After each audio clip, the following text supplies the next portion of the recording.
Добрый вечер. В эфире информационный выпуск Амшекушара. По традиции, в начале выпуска расскажем о самых главных событиях сегодняшнего выпуска. С начала августа в одни руки выдают не более 20 литров бензина. Государство предпринимает все необходимые меры для нормализации ситуации. Минсельхоз Абхазии совместно с госстандартами и карантинной службой проверила качество ввозимой сельхозпродукции, в том числе бахчевых культур. Ситуация в Очимчире меняется в лучшую сторону. В разгар сезона свободное место в местных отелях найти сложно, а едут сюда из самых разных регионов России.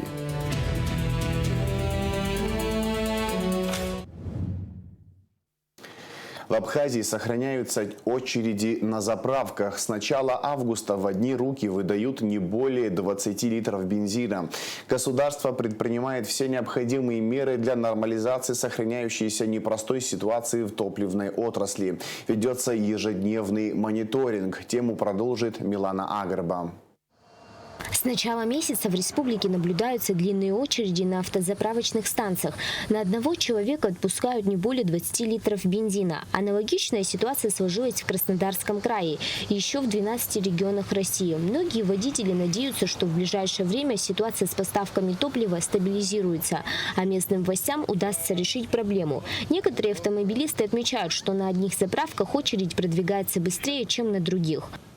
Ну что, подъехал только что, минут 10 стою, а так я не знаю. В данный момент это никому не устраивается, а бензином стоим в очереди. Это никому не нравится, конечно.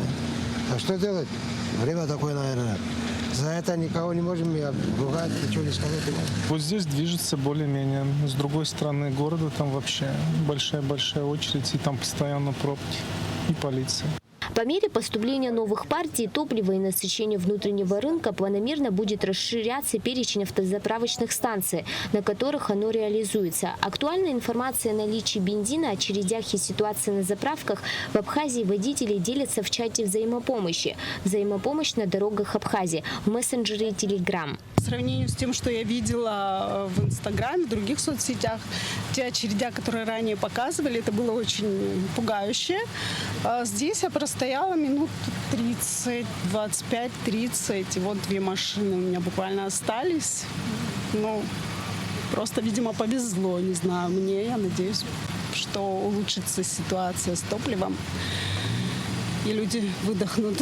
В августе традиционно растет потребление автомобильного топлива. Власти Абхазии принимают все меры для нормализации непростой ситуации с топливом. Дефицит обусловлен сезонным ростом спроса из-за пика туристического сезона и притока автотуристов, а также логистическими сложностями с поставками из России. Задержки в поставках стали одной из ключевых причин перебоев. Милана Агрба, Ахрамич, Абхазское телевидение. Президент Абхазии Бадыр Гунба провел совещание по ситуации с обеспечением топливом республики. В совещании приняли участие премьер-министр Владимир Дылба, вице-премьер Джансух Нанба и министр энергетики Батал Мушба, который рассказал о текущей ситуации с топливом. Уважаемый Бадыр Зуравович, уважаемый Владимир Валерьевич, на текущий момент ситуация в топливной отрасли продолжает сохраняться непростой. К сожалению, каждый день происходят обстоятельства, которые не зависящие от нас, которые так или иначе влияют на запланированные отгрузки топлива, которое законтрактовано, оплачено в Российской Федерации. И это существенно, конечно, приводит к сбоям и в логистике, и в поставке, и в нормальном обеспечении работы всех заправочных станций. Вместе с тем, по вашему поручению, с прошлой недели уже от поступающих объемов, тех небольших объемов партий, которые поступают в республику, началось перераспределение с целью расширения охвата работающих заправочных станций. Заработали заправочные станции в Гале, в Очимчирском районе, в Тхорчалском районе. Со вчерашнего дня заработали несколько частных заправочных станций в столице Республики Абхазия, в городе Сухум. Понимаем, что пока сохраняются длинные очередя, это приносит очень много дискомфорта и неудобства для нашего населения. по вашему поручению прорабатываем все возможные инструменты для того, чтобы отрабатывать и эти вопросы. Но по имеющимся на текущий момент остаткам в Республике Абхазия по бензинам, это свыше 1500 тонн 92 и 95 бензина. На текущий момент традиционно для августа месяца пиковое потребление, связанное и с туристическим сезоном, и с увеличением количества наших предприятий, работающих. Это, конечно, создает нагрузку на топливную отрасль в целом. Вместе с тем, как ранее отмечено, партии в Республику Абхазия небольшими объемами отгружаются, и завтра, послезавтра ожидается поступление еще партии бензинов. Все это нам позволяет в текущих условиях стараться обеспечивать внутренний рынок необходимым ресурсом, с учетом, конечно, ограничений, с учетом тех сложностей. Работу продолжаем. Уважаемый Бадраз Зуравович, на самом деле ситуация достаточно непростая, но по вашему поручению правительством и уполномоченными органами принимаются меры по стабилизации ситуации. Дело в том, что приоритетным по-прежнему остается обеспечение жизненно важных объектов горюче-смазочными материалами. На самом деле небольшими партиями ежедневно или через день поступают в республику по мере возможностей. И здесь подключены все действующие органы, которые в этой цепочке связаны, включая и Абхазскую железную дорогу, Министерство энергетики, все целиком правительство.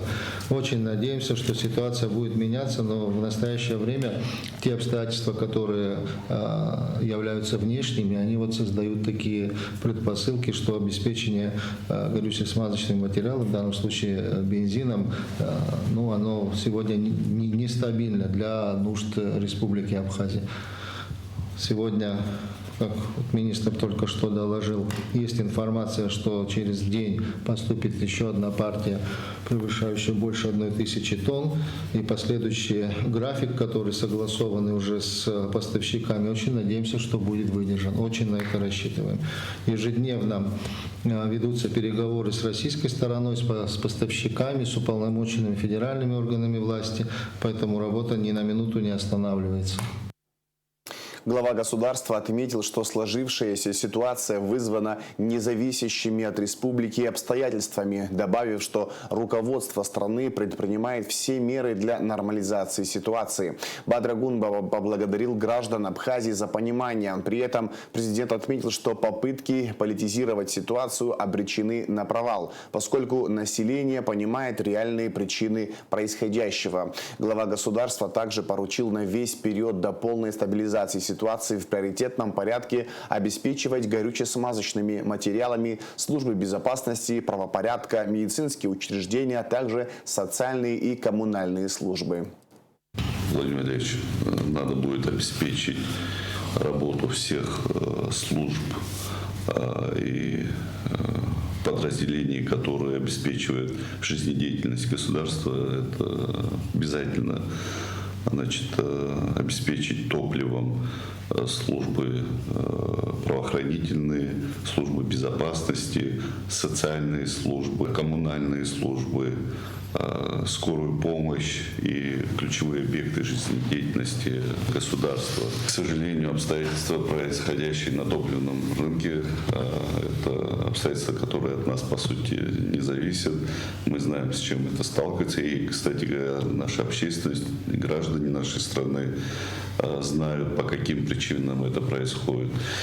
И я благодарю, что с пониманием относятся к тому, что происходит, но при всем при этом мы не сидим сложа руки, не являемся, как некоторые утверждают, статистами в этой ситуации. Мы предпринимаем меры, направленные на стабилизацию ситуации на топливном рынке. Благодарен нашим российским коллегам. Все то, что сегодня попадает на территорию Абхазии, как раз-таки при содействии и администрации президента Российской Федерации. Вы знаете, что я и взаимодействую с Сергеем Владимировичем Кириенко, знаю по линии ведомств, правительств. Эти взаимодействия дают определенный результат, если даже с перебоем, там, с небольшими партиями, но при этом топливо в Абхазию доставляется. Конечно же, это все пришлось на пиковый период, на летний курортный период, когда расходы топлива суточные увеличиваются больше, чем в 2 раза. Но при всем при этом мы делаем все, чтобы топливо в стране было. Помимо того, что мы получаем из Российской Федерации, мы предпринимаем меры, направленные на доставку топлива по другим направлениям из других стран мира, в том числе и через морское сообщение, ведем переговоры с нашими коллегами, но учитывая ситуацию в акватории Черного моря, не все поставщики готовы доставлять это топливо в связи с известными нам причинами. Поэтому есть сложности с логистикой, но при всем при этом работа не останавливается, и мы обязательно сделаем так, чтобы топливом наше население было обеспечено. Да, это вызывает дискомфорт нахождения на заправочных станциях. Бывает, что эти очереди растягиваются и на часы, но, к сожалению, еще раз повторюсь, что это обстоятельства, которые не зависят от властей. Все топливо, что приходит на территорию Республики Абхазия, уходит на нужды населения и на нужды специальных служб для сохранения жизнедеятельности республики. При всем при этом я бы хотел отметить, что несмотря на сохранение дефицита топлива, компании не поднимают цены на топливо. Я бы хотел сказать слова благодарности нашим российским коллегам, которые приняли решение отпускать топливо по приемлемой цене, которая практически сохраняет свой ценовой диапазон до кризисного периода. К тем неудобствам, которые сложились на заправочных станциях, никакой критики, конечно, не выдерживает попытка на данной теме получить некие дивиденды политического отклика, общественного отклика, что якобы в Абхазии создаются искусственно очереди. Ну, это действительно безответственные заявления. Вы наблюдаете, и общество наше наблюдает то, что происходит сегодня, да, в соседнем Сочи, когда протяженность очередей на топливных станциях в 2 раза больше, чем на территории Республики Абхазия. Поэтому не нужно здесь искать некую конспирологию. К сожалению, еще раз повторю, это проблемы объективного характера, которые мы обязательно, спокойно, достойно пройдем. Бадр Гунба поручил усилить работу по повышению качества медицинских услуг. Здравоохранение является одним из приоритетных направлений деятельности руководства республики. Об этом заявил на встрече с министром здравоохранения президент Абхазии Бадр Гунба. Уважаемый Стамур Кабеевич, мы наблюдаем за тем, что происходит в здравоохранении, потому что это приоритетное направление, касающееся жизни и здоровья граждан нашей страны. И необходимо усилить свои действия, предпринять серьезные шаги по качественной работе и предоставлению медицинских услуг. Мы с вами говорили о том, что подходы и те решения, которые существуют, нужно, конечно же, менять. Это касается и в доступности обеспечения лекарственными препаратами людей, попадающих в медицинские учреждения. Знаю, что это ранее этот вопрос был решен в инфекционной больнице, которую вы возглавляли. Надеюсь, что вы сможете масштабировать и чтобы все наши учреждения медицинские имели такую возможность предоставить качественные услуги медицинского характера. Далее нам необходимо разработать программы, которые направлены также на обеспечение жизни и здоровья граждан нашей страны. Мы с вами отмечали и говорили о том, что необходимо внедрение новых подходов, в том числе разработки программы ИКО на на территории Абхазии. Мы ежегодно направляем десятки миллионов на финансирование и лечение наших граждан за пределами. Уверен в том, что сохранение всех норм и требований, такую работу и такие услуги мы могли бы организовать на территории Абхазии. Даю вам поручение разработать программу, предложить реализацию этого проекта на территории Абхазии. Попросил вас усилить работу и контроль за реализацией проекта строительства детской больницы. Есть вопросы, которые должны проходить под вашим личным контролем, учитывая значимость и важность этого объекта. И прошу все необходимые условия предусмотреть в тесном взаимодействии с управлением по капитальному строительству, реализовать этот очень важный, значимый проект. Министр здравоохранения Абхазии Астамур Гуния доложил президенту о результатах рабочей поездки в Москву. В ходе визита обсуждались вопросы взаимного сотрудничества, реализация совместных проектов, в том числе строительство детской больницы, а также вопросы гармонизации законодательства двух стран.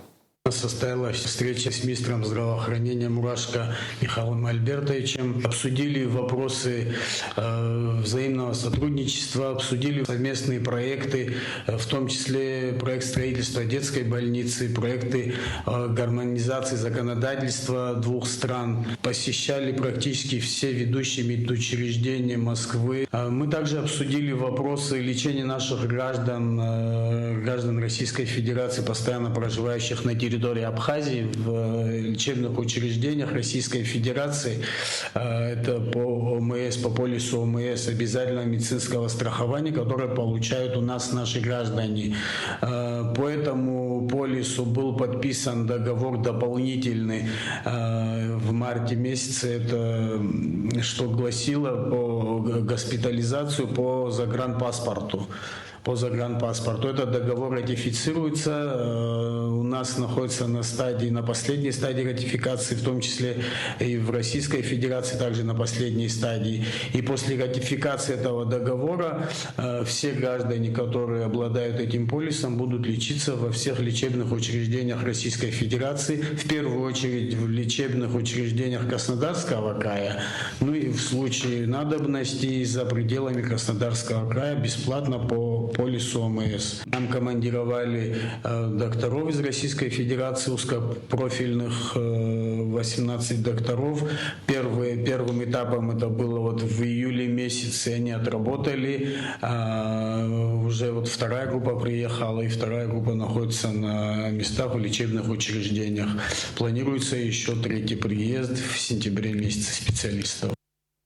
В период топливного кризиса в Абхазии медицинские учреждения обеспечены необходимыми горюче-смазочными материалами. Об этом на встрече с президентом Абхазии Бадре Гунба доложил министр здравоохранения Астамур Гуния. Бадре Зурабович, в силу последних событий, в силу кризиса в топливной сфере, по вашему поручению было промониторено состояние, материально-техническое состояние лечебных учреждений, в том числе дизель-генераторов, запаса горюче-смазочных материалов. На сегодняшний день все они работают в штатном режиме, дефицита не наблюдается, по крайней мере, в лечебных учреждениях. В случае внештатных ситуаций, отключений света на долгое время, дизель-генераторы и запас горюче-смазочных материалов достаточный. Также у нас беспроблемно функционирует служба скорой помощи, кареты скорой помощи оснащены ГСМ. В ближайшее время в Абхазии начнут проводить ряд операций, для которых ранее граждан направляли на лечение за пределы республики. Об этом на встрече с президентом Абхазии Бадре Гунба сообщил министр здравоохранения Астамур Гуния. Заказано много оборудования для наших лечебных учреждений, для тех заболеваний, которые раньше оказывали помощь по тем заболеваниям только за пределами Абхазии. После получения этого оборудования, возможно, мы уже будем оказывать в полном объеме на территории Абхазии, на территории наших лечебных учреждений. Это касается лор-операций. Впоследствии это будет касаться нейрохирургических операций и травматологических операций. Астамур Гуния проинформировал президента о деятельности Республиканского сосудистого центра. Пользуясь случаем, хочу поблагодарить вас, Бадра Зурабович, Сергея Владимировича Кириенко, за проект Республиканского сосудистого центра, где на сегодняшний день уже произведено более 500 операций. Это просто сухие слова, как будто бы, но на самом деле это 500 спасенных жизней на сегодняшний день. Планируется также, как бы мы не стоим на месте, развиваемся, возможно, объем операций, виды операций. Это не только как бы установки стентов, но будем расширять, насколько это возможно. И думаю, нам это удастся.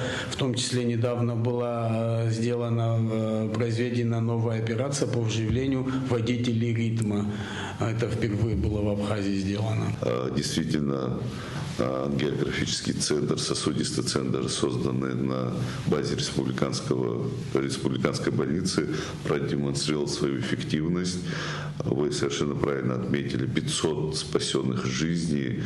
Это как раз-таки показатель того, насколько современные медицинские услуги могут работать как раз-таки на демографическую составляющую. Это один из важных и составляющих факторов. Указом президента Абхазии Бадры Гунба за многолетний труд, заслуги в области строительства и строительной индустрии почетное звание «Заслуженный строитель Республики Абхазия» присвоено Льву Амичба. Стаж работы Амичба в строительной отрасли превышает 40 лет. Большую часть из них он проработал в Абхазии. За все эти годы под его руководством в республике было построено большое количество объектов, промышленных предприятий, жилых домов, гостиниц. Лев Амичба – участник Отечественной войны народа Абхазии, кавалер ордена Леона. Для руководства Республики Абхазия и Министерства иностранных дел приоритетным направлением внешнеполитической деятельности является продвижение международного признания Абхазии как независимого государства, а также признание документов, выдаваемых государственными органами Республики Абхазия. В соответствии с внешнеполитическим курсом, определяемым президентом Республики Абхазия, Министерство иностранных дел последовательно и на постоянной основе проводит работу, направленную на расширение международных контактов Абхазии, укрепление ее внешнеполитических позиций и преодоление международной изоляции, сформированной вследствие политики Грузии.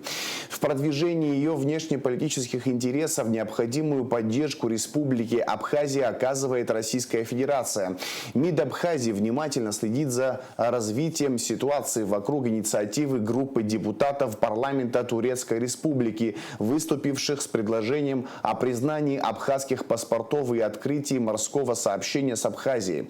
Расцениваем появление подобных обсуждений как объективный процесс, продиктованный осознанием реальных потребностей людей, оказавшихся в сложных условиях. Это результат настойчивой и системной деятельности по реализации комплекса мер, направленных на деизоляцию Республики Абхазия со стороны руководства нашей страны, Министерства иностранных дел, представителей гражданского общества, полномочного представительства Республики Абхазия в Турции, Федерации абхазских культурных центров в Турции, Федерации кавказских ассоциаций и многих неравнодушных членов абхазской диаспоры в разных странах мира. Минсельхоз Абхазии совместно с госстандартами и карантинной службой проверила качество ввозимой сельхозпродукции, в том числе бахчевых культур. Плановые мероприятия проходят не только на КПП ПСО, но и по всей территории республики. На месте работала наша съемочная группа, репортаж Лауры Капш.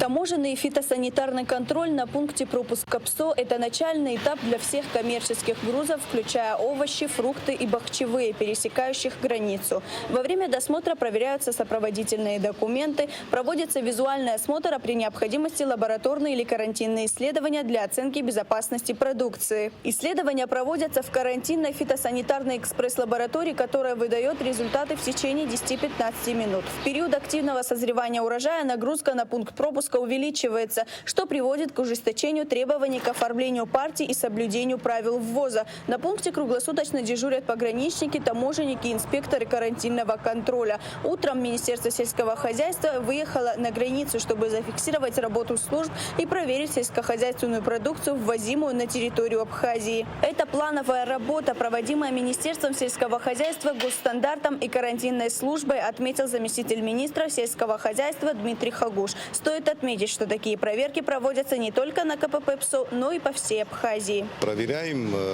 завоз на территорию Республики Абхазия сельхозпродуктов, в том числе и бахчевых, это арбузы, дыни. Параллельно, проводится работа и по нашим местным производителям. Министерства сельского хозяйства, при нас есть лаборатория фитосанитарная, она выезжает на поля, где выращивают ту или иную сельхозкультуру, проверяет. С учетом того, что у нас середина сезона, большой поток туристов, и есть необходимость завозить в том числе и сельхозпродукции на наши рынки. И с учетом этого сегодняшняя наша, это плановая проверка, она проводится, наши структурные, профильные, так скажем, направления, они занимаются этим каждый день. В основном у нас карантинных организмов не обнаруживается. Вот это главная наша задача. Как я сказал, что у нас есть свой список перечня, и мы по этому списку и рассматриваем и смотрим. Главной задачей Государственной инспекции Республики Абхазия по карантинным растениям – это визуальный осмотр сельхозпродукции, в том числе бахчевые культуры, отбор образцов в лабораторию. Помимо этого мы выполняем и плановые частичные мероприятия, помимо контрольно-пропускных пунктов, то есть импортной продукции. У нас есть план работы внутри Абхазии, мы по перечню тоже своих продукций рассматриваем ограниченно распространенный или неограниченно распространенный по Абхазии. Не именно только лишь сельхозпродукции и все подкарантинные материалы по Абхазии. Если карантинная служба в основном проверяет растительную продукцию на наличие карантинных объектов, то проверку бахчевых, арбузов и дынь на безопасность и содержание нитратов проводит госстандарт Абхазии, специалисты которого также круглосуточно находятся на пункте пропуска ПСО. Государственная служба госстандарт контролирует ввозимую продукцию. Мы ввозимую продукцию конкретно, если говорить сейчас бахчевых, овощной продукции, машина приезжает, мы ее досматриваем на соответствие, качество, маркировки и так далее. Все это после тщательного досмотра машина располагает уже правом к въезду на республику, после чего мы соответствующими документами даем право въехать на республику. Мы досматриваем машину не только визуально, у нас идет досмотр соответствующим оборудованием. Непосредственно овощная у нас продукция смотрится нитротомером, еще дополнительным оборудованием при необходимости. И в соответствии уже с положительными нормами мы допускаем ее к праву на въезд в республику. На момент съемок на границу не заехала ни одна машина с арбузами, ни в последующие несколько дней. Это говорит о том, что объемы собственного производства увеличились. В период массового созревания урожая абхазские производители способны полностью обеспечить внутренний рынок бахчевыми культурами. К примеру, Оксана Саманба продает арбузы, выращенные ее братом. На сегодняшний день здесь представлены 4 сорта. Реализацию урожая начали всего 6 дней назад, а продали уже более 6 тонн. Местные жители и не только знают, что эти арбузы экологически чистые, поэтому спрос на них большой. По словам Оксаны Саманба, всего за полдня им удалось продать около тонны арбузов. Цена зависит от сорта. Килограмм желтого арбуза стоит 100 рублей, а розового – 80 рублей. Из-за затяжной весны начало массового сбора урожая сдвинулось, однако к августу арбузы достигли полной спелости. Активный сбор идет в Ачамчирском, Гулрыбском и других районах. Местные производители активно обеспечивают внутренний рынок, предлагая сладкие и спелые плоды. Лаура Капш, Адам Арджиня, Абхазское телевидение. В Абхазии начался прием заявок на льготное кредитование инвестпроектов, сообщает Минэкономики Абхазии. Отбор проводится в рамках государственной программы социально-экономического развития республики на 26-2030 годы. Подать заявку можно до 15 сентября текущего года. Перечень документов и форма заявления опубликованы на официальном сайте Министерства экономики. Для получения дополнительной информации и консультаций по вопросам участия в отборе можно обращаться в Минэкономики по адресу город Сухум, улица Лакоба, дом 21, третий этаж, кабинет 311, телефон 228 81 47. Еще недавно в Очамчиру ездили в основном за тихим и уединенным отдыхом. Сегодня ситуация изменилась. В разгар сезона свободное место в местных отелях найти сложно, и едут сюда из самых разных регионов России. Чем именно этот город привлекает все больше туристов, выясняла наша съемочная группа. Репортаж Гугуцы Вардани. Самый разгар лета, и на очамчирских пляжах принимают солнечные ванны десятки туристов. Они поделились с нами впечатлениями об отдыхе в этом городе. Мы приехали в Очамчиру впервые. Впечатление хорошее. Здесь чисто, тепло, уютно. Очень вкусная еда. Вот про питание прям вообще 5 с плюсом. А большой плюс то, что море рядом. Тоже большой плюс. Бассейн для детей. Анимация есть, программы развлекательные. Персонал очень вежливый. Вообще народ абхазцы здесь вежливые, добрые. Мне тоже все понравилось. Питание, все вообще классно. 20 лет в Афоне отдыхали, сейчас 3-й год уже в Очамчире.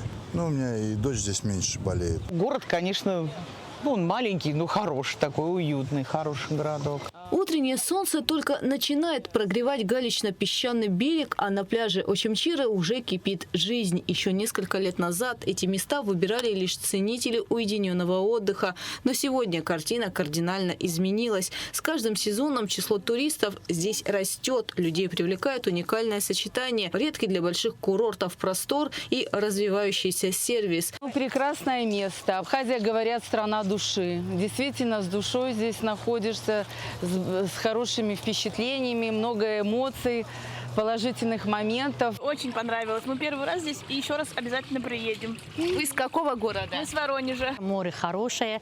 Спасибо, что вот есть хороший город вот такой. Еда отличная, кухня отличная, вода вообще супер. Главный индикатор туристического бума – отели. Попасть сегодня в один из самых популярных гостиничных комплексов побережья, Черноморскую жемчужину, задача не из легких. Объект посещения загружен на 100%. Трехразовое питание. Соответственно, шведская линия. Все гости очень довольны и уезжают с хорошими впечатлениями. В данный момент у нас стоит отдохнуть в нашем отеле от 8 тысяч рублей. Это с трехразовым питанием, с бассейнами, с пляжем. Это на двоих за номер. Это за сутки получается? За сутки.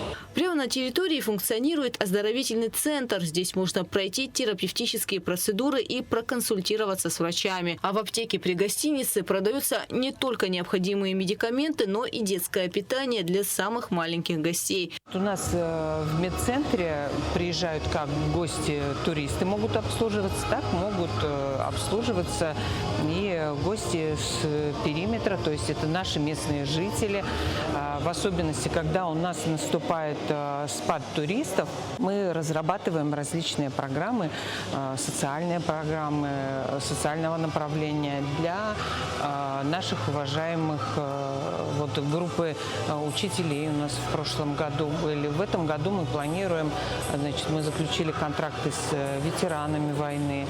То есть сейчас с социальной сферой заключаем договора. Это прежде всего очень хорошо для местного населения. Они могут у себя, так сказать, дома сделать оздоровительные какие-то процедуры. У нас широкий спектр программ именно по опорно-двигательному аппарату, по дыхательной системе.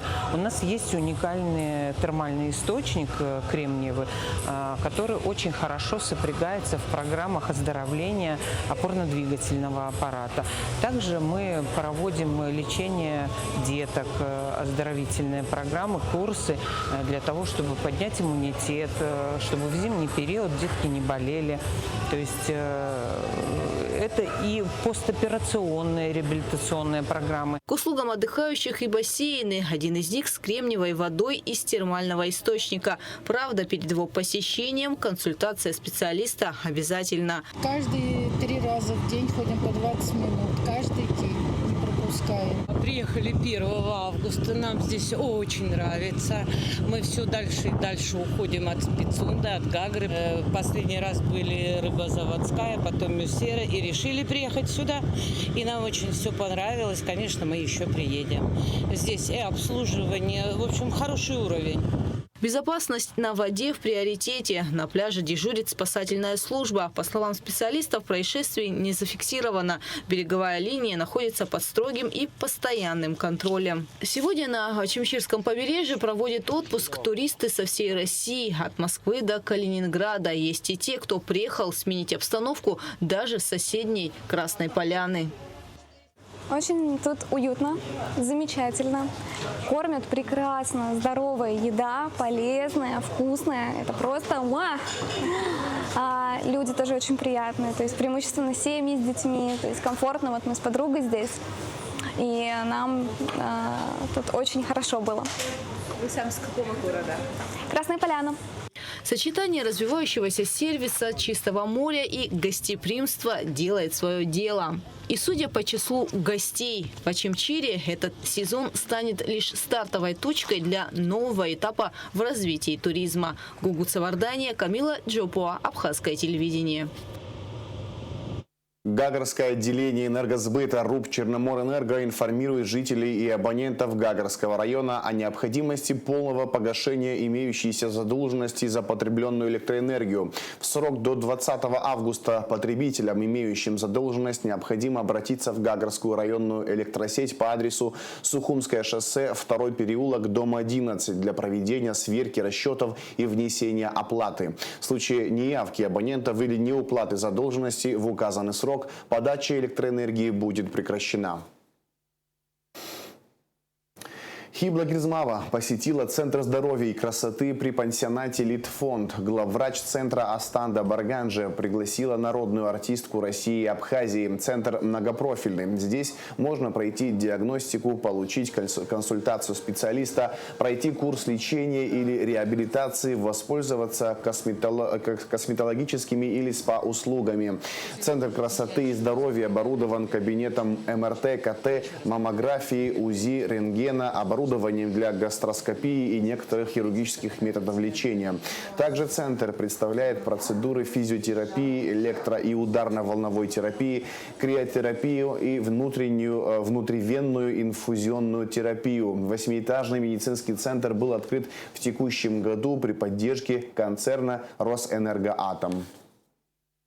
Конечно, тем людям, нашим местным людям, которым действительно очень сложно иногда поехать в Сочи, сделать даже МРТ. Это прекрасно, что у вас есть и КТ, можно сделать и МРТ, и разные очень сложные анализы, которые нужно было делать вот за пределами Абхазии. Это замечательно, что наши люди могут прийти и сделать то, что им нужно. И наши люди, отдыхающие, которые приезжают. И я счастлива, что Росатом вместе с Юберленовичем сделали вот такой центр. И это, конечно, великое меценатство. Поэтому мне только радоваться приходится. Поэтому я с удовольствием приехала. Я буду знать, что здесь такой центр есть. И все наши друзья, которые приезжают, а все поехали в Абхазию, чтобы вы знали.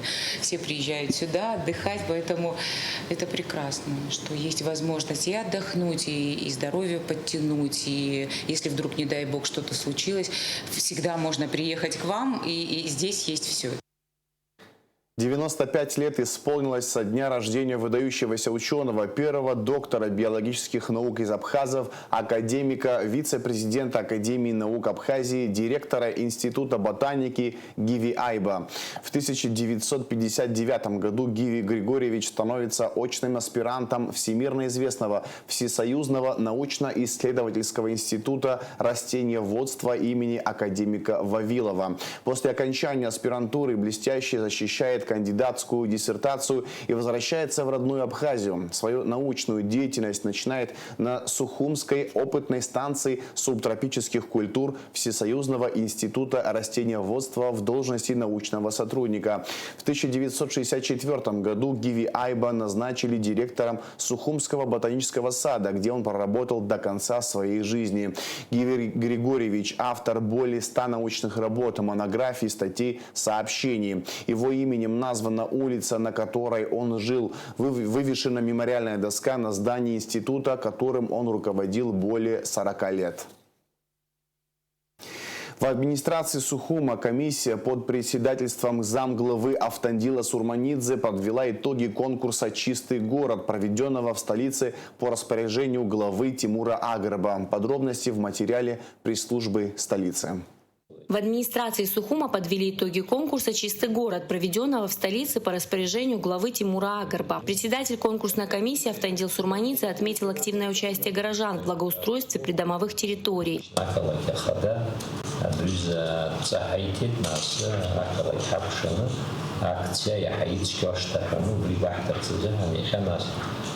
برا كميسيا لخوشو بزيدي حوالا يحبي يخا هكا لايكوا شاء يبزين شاء بسكا والله مصلي شازني زرين بيخين خو يا حيت شكاش تاعنا هتسكر وحني لايكي اماشينا كختدر دولوم بيا اندوك وخرصا وما يشنا يفشتنزا يبسنا بارتك بخير تزو بشبال بخير ترحزو برتمناتيا بخير ترحزو ويزي بدار حبياخي هكذا كروس ويسكشني تو بربصوت درتش بيارتو هكذا كير إن خو حواجلا عن حفصرا وحفر الجنوب وبدار حرحزن وستوب صفر ردوب تابو بدود زنحراس فرستخوب акция конкурса Хамаси Хазхала Зархузии.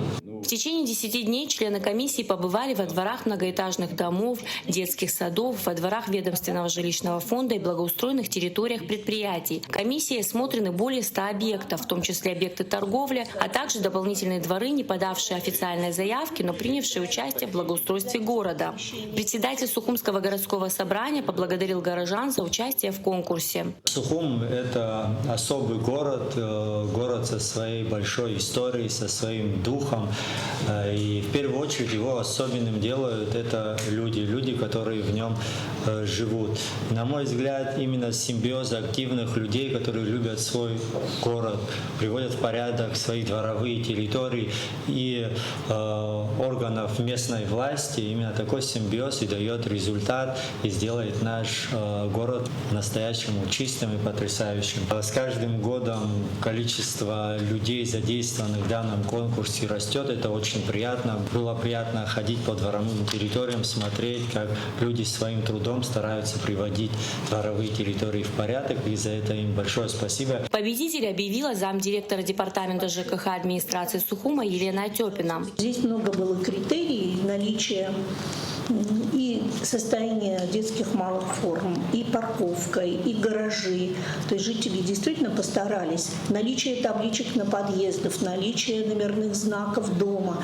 То есть, знаете, заходишь, это очень приятный и хороший двор.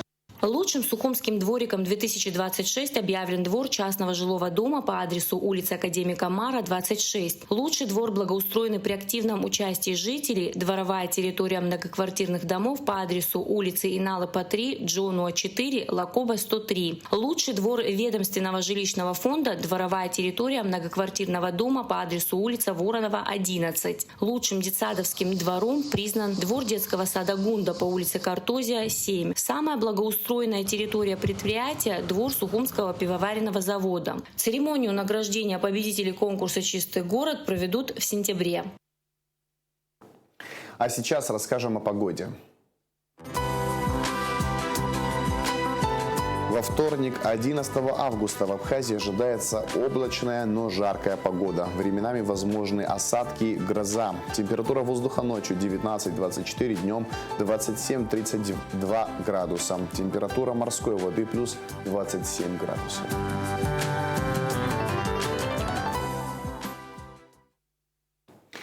На этом информационный выпуск Амшикшара подошел к концу. Всего хорошего, до новых встреч.